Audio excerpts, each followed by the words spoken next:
Assalamualaikum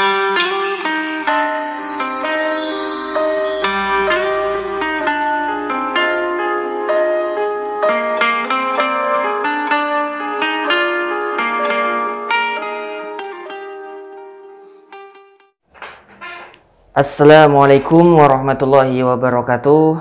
Alhamdulillahirabbil alamin, nahmaduhu wa nasta'inu wa nastaghfiruh wa ala rasulillah wa ala alihi wa man tabi'ahum bi ihsanin ila yaumil qiyamah. Asyhadu alla ilaha illallah wahdahu la syarikalah wa asyhadu anna Muhammadan abduhu wa rasuluhu la nabiyya wa rasula ba'dah. Ittaqullaha haqqa tuqatih wa la tamutunna illa wa antum muslimun.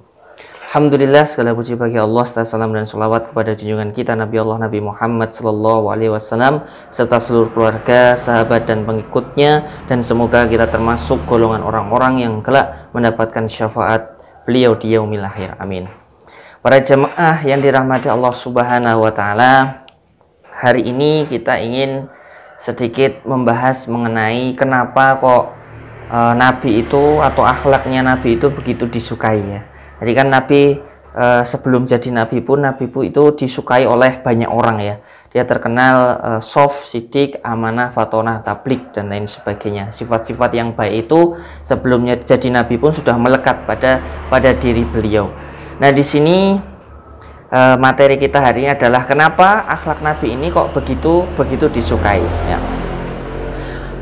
Jamaah yang dirahmati Allah Subhanahu wa taala, pemirsa di akhir channel manfaat, di sini Nabi itu memiliki kebiasaan-kebiasaan yang luar biasa. Ini ditiru oleh seluruh umat manusia yang mengikuti Nabi Shallallahu Alaihi Wasallam pasti tidak akan meninggalkan sunnah beliau yang satu ini. Apa sunnah beliau? Yakni beliau ini suka tersenyum ya. Jadi sifat pertama beliau ini adalah suka tersenyum.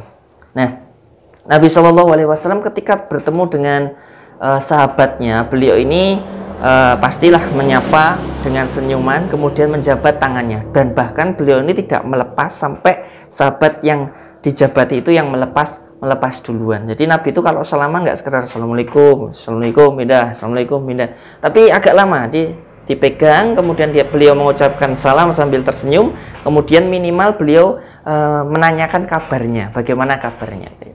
Nah, teman-teman yang dirahmati Allah Subhanahu wa taala, dalil tentang senyum ini ada dalam hadis riwayat Tirmizi, tabassumuka fi wajhi akhika laka sodakoh.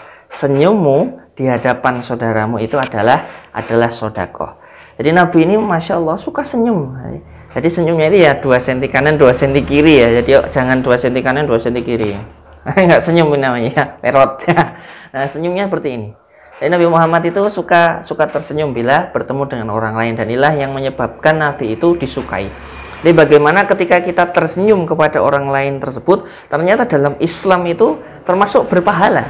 Jadi termasuk sedekah. Bahkan senyummu di hadapan saudaramu itu adalah sedekah. Senyum ada sedekah.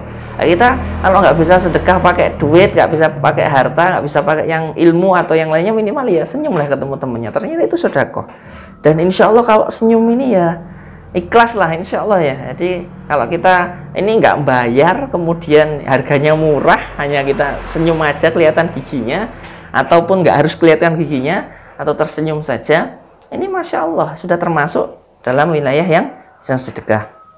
Kalau dari Al-Bara bin Azib diriwayatkan, ada riwayat yang lain yang berkata bahwa Rasulullah Shallallahu Alaihi Wasallam bersabda, tidaklah 2 orang muslim yang saling bertemu kemudian saling berjabat tangan kecuali keduanya akan diampuni dosa sebelum mereka berpisah. Hadis riwayat Ibnu Majah.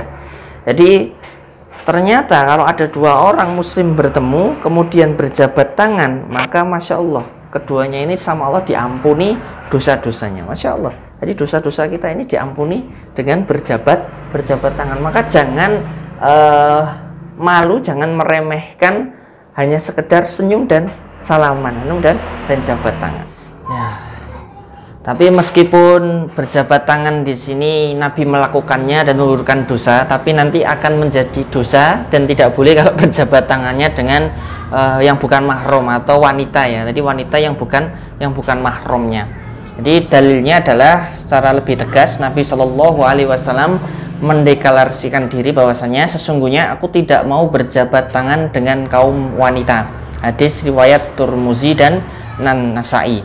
Nah, teman-teman yang dirahmati Allah Subhanahu wa taala, namun bagaimana kalau mencium tangan ya? Jadi ada yang tanya, kan biasanya ada yang cium tangan dan lain sebagainya. Pernah nggak di zaman Nabi yang seperti itu? Jadi di sini ternyata ada hadisnya, ada dalilnya dari Jabir, diceritakan bahwa Umar bin Khattab bergegas menuju Rasulullah lalu ia mencium tangan beliau. Hadis riwayat Ahmad. Jadi hadis ini mempertegas diperbolehkannya mencium tangan sesama manusia, yakni misalnya tangan ulama, guru dan orang tua, maka hukumnya boleh dan dianjurkan untuk memberikan rasa hormat atas jasa dan kebaikan yang telah diberikan. Demikian teman-teman, semoga yang kita sampaikan ada manfaatnya meskipun cuma sedikit, dan semoga bisa kita amalkan dalam kehidupan kita sehari-hari, akhlak daripada Rasulullah Shallallahu Alaihi Wasallam ini. Semoga bermanfaat, manfaatkan hidupmu, hidupkan manfaatmu. Wassalamualaikum warahmatullahi wabarakatuh.